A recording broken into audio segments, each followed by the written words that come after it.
السلام علیکم students, welcome to class 9 اسلامیات۔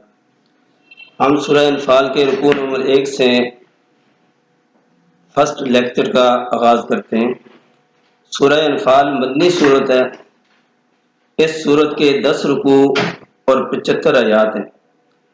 یہ صورت 2 ہجری میں غزوہ بدر کے بعد نازل ہوئی۔ اس میں غزوہ بدر کے واقعات اور مال غنیمت کے احکامات بیان ہوئے۔ مال غنیمت کس مال کو کہتے ہیں؟ کفار کا وہ مال و اسباب جو جنگ کے دوران یا جنگ کے خاتمے پر مسلمانوں کے ہاتھ لگتا ہے، اس مال کو مال غنیمت کہتے ہیں۔ غزوہ بدر کے خاتمے پر مال غنیمت کی تقسیم پر تنازع پیدا ہوا۔ جو چیز جس کے ہاتھ لگی اس نے اس چیز کو اپنی ملکیت سمجھا۔ دوسرے لوگوں نے جب اس سے مطالبہ کیا تو اس پر یہ تنازع پیدا ہوا۔ اس کی وجہ کیا تھی؟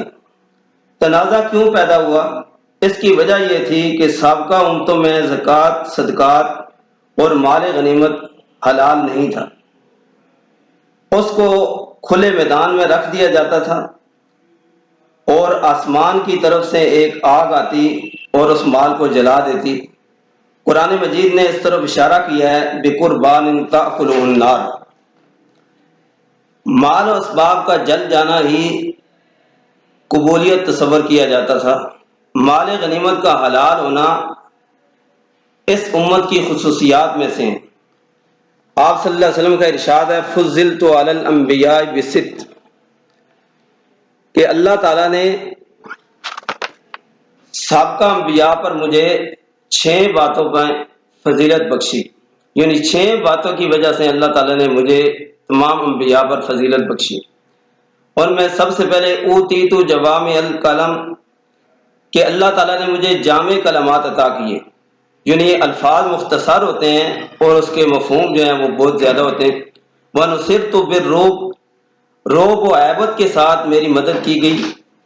وَأُحِلَّتْ لِيَ الْغَنَائِمُ، مال غنیمت کا مال غنیمت میرے لیے حلال کیا گیا۔ وَجُعِلَتْ لِيَ الْأَرْضُ مَسْجِدًا وَطَہُورًا، اللہ تعالیٰ نے ساری زمین کو میرے لیے سجدہ گاہ اور پاک بنا دیا۔ وَأُرْسِلْتُ إِلَى الْخَلْقِ كَافَّةً، اللہ تعالیٰ نے مجھے ساری مخلوق کے لیے مبعوث کیا، یعنی ساری مخلوق کے لیے میں نبی بن کر آیا ہوں۔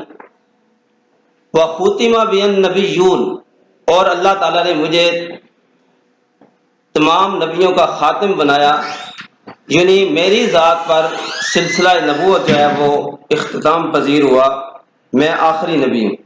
اس حدیث مبارکہ میں آپ صلی اللہ علیہ وسلم نے مال غنیمت کا حلال ہونا خصوصیت قرار دیا کہ یہ میری خصوصیت ہے کہ میری امت پر اللہ تعالیٰ نے یہ انعامات کیے۔ ان انعامات میں اللہ تعالیٰ نے مال غنیمت کو بھی میری امت کے لیے حلال قرار دی۔ دوسری بات، دور جاہلیت میں جو جنگیں ہوتی اس میں بھی جو مال جس کے ہاتھ لگ جاتا وہ اسی کی ملکیت سمجھا جاتا، لیکن وہ جنگیں کیونکہ مال و دولت حاصل کرنے کے لیے ہوتی تھی، اس لیے وہ مال کے لیے وہ جنگیں لڑتے، لیکن یہ جنگ اللہ کی رضا کے لیے تھی۔ تو اسی وجہ سے اس میں جو تنازع پیدا ہوا، تو اللہ تعالیٰ نے اس صورت میں مال غنیمت کے واضح احکامات بیان کیے۔ آپ اس کا ترجمہ دیکھتے ہیں آیات کا اور مختصر اس کی وضاحت کرتے ہیں۔ اللہ تعالیٰ نے ارشاد فرمایا بسم اللہ الرحمن الرحیم یسألونک عن الانفال، اے محمد صلی اللہ علیہ وسلم مجاہد لوگ آپ سے مال غنیمت کے بارے میں سوال کرتے ہیں۔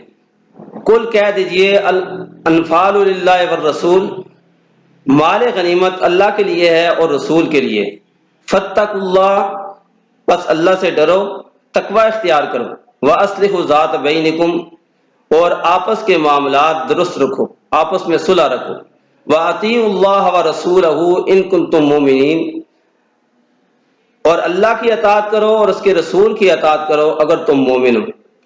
تو آیت مبارکہ میں اللہ تعالیٰ نے پہلے وضاحت کی کہ مال غنیمت جو ہے وہ اللہ اور اس کے رسول کا ہے، یعنی اللہ اور اس کے رسول کے حکم کے مطابق اس کی تقسیم ہوگی۔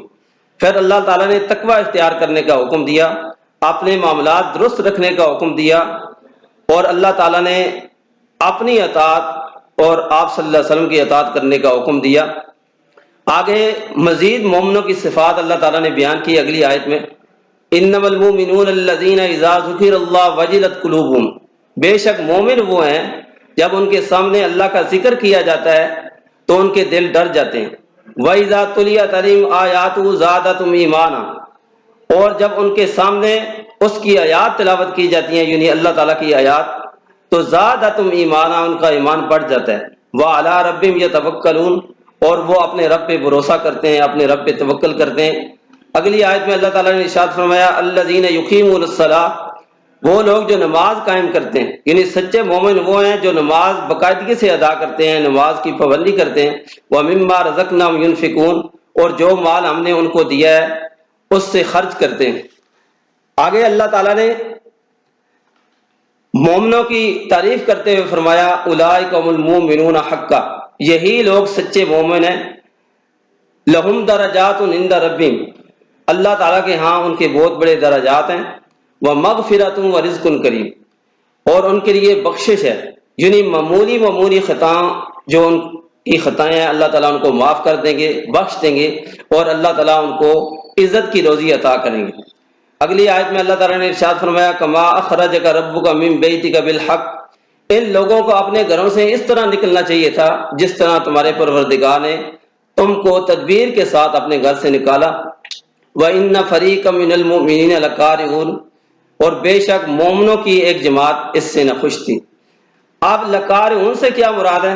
یا تو وہ منافقین مراد ہیں کہ جو جنگ کے لیے نہیں جانا چاہتے تھے، اوپر سے انہوں نے ایمان لایا ہوا تھا لیکن ایمان ان کے دلوں میں راسخ نہیں تھا، یا وہ سادہ لوگ مسلمان مراد ہیں کہ منافقین نے جن کے دلوں میں ہیبت اور رعب اور دبدبہ ڈالا ہوا تھا، ان کو خوف زدہ کیا ہوا تھا کہ آپ اتنے بڑے لشکر سے لڑنے کے لیے جا رہے ہیں، آپ کی کامیابی نہیں ہوگی۔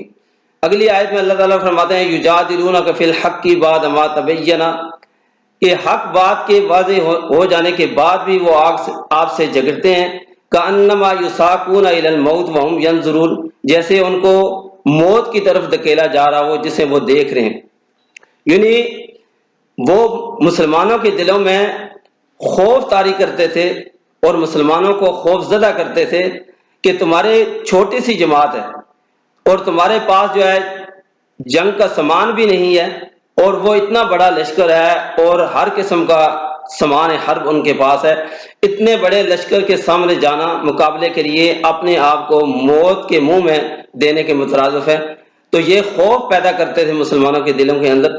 اگلی آیت میں اللہ تعالیٰ نے ارشاد فرمایا میرے محبوب اس وقت کو یاد کرو وَإِذْ يَعِدُكُمُ اللَّهُ إِحْدَى الطَّائِفَتَيْنِ أَنَّهَا لَكُمْ، جب اللہ تعالیٰ نے تم سے وعدہ کر رہے تھے کہ دو گروہ میں سے، دو لشکروں میں سے ایک لشکر کو آپ کے تابع کر دیں گے، آپ کے قبضے میں دے دیں گے، ابو سفیان کا تجارتی قافلہ یا ابو جہل کا جنگی لشکر، ان دو گروہوں میں سے ایک گروہ آپ کے لیے مسخر کر دیں گے۔ وَتَوَدُّونَ أَنَّ غَيْرَ ذَاتِ الشَّوْكَةِ، اور تم یہ چاہتے تھے کہ جو بغیر شان شوکت کے جو گروہ ہے، یعنی غیر مسلح گروہ ہے، آپ اس کو اپنے قبضے میں لینا چاہتے تھے، لیکن اللہ تعالیٰ کی منشا یہ تھی وَيُرِيدُ اللَّهُ أَن يُحِقَّ الْحَقَّ بِكَلِمَاتِهِ، اور اللہ تعالیٰ چاہتے تھے کہ اپنے کلمات کے ذریعے حق کو قائم کرے، وَيَقْطَعَ دَابِرَ الْكَافِرِينَ، اور کافروں کی جڑ کاٹ دے۔ آگے اللہ تعالیٰ نے ارشاد فرمایا لِيُحِقَّ الْحَقَّ وَيُبْطِلَ الْبَاطِلَ وَلَوْ كَرِهَ الْمُجْرِمُونَ، تاکہ حق کو حق ہونا ثابت کر دے اور جھوٹ کو جھوٹ ہونا ثابت کر دے، تاکہ سچ کو سچ اور جھوٹ کو جھوٹ کر دے۔ وَلَوْ كَرِهَ الْمُجْرِمُونَ، اگرچہ مجرم یعنی مشرک لوگ اس کو ناگواری محسوس کریں، ناخوشی کیوں نہ ہو، لیکن اللہ تعالیٰ کی منشا یہ ہے کہ اللہ تعالیٰ حق کو واضح کرنا چاہتے ہیں اور جھوٹ کو بھی واضح کرنا چاہتے ہیں کہ یہ حق ہے اور یہ جھوٹ ہے۔ اگلی آیت میں آپ صلی اللہ علیہ وسلم نے جو دعا کی اس کا ذکر ہے۔ آپ صلی اللہ علیہ وسلم نے غزوہ بدر میں پوری رات اللہ تعالیٰ سے دعا کی اذ تستغیثون ربکم فاستجاب لکم، میرے محبوب اس وقت کو یاد کرو جب آپ اللہ تعالیٰ سے فریاد کر رہے تھے۔ آپ صلی اللہ علیہ وسلم نے اللہ تعالیٰ سے دعا کی کہ اے میرے رب، یہ چھوٹی سی مختصر سی میری جماعت ہے، اگر آج یہ ختم ہوگی تو پھر اس زمین پہ تیری عبادت کرنے والا، تیرا نام لینے والا کوئی نہیں ہوگا۔ تو اللہ تعالیٰ فرماتے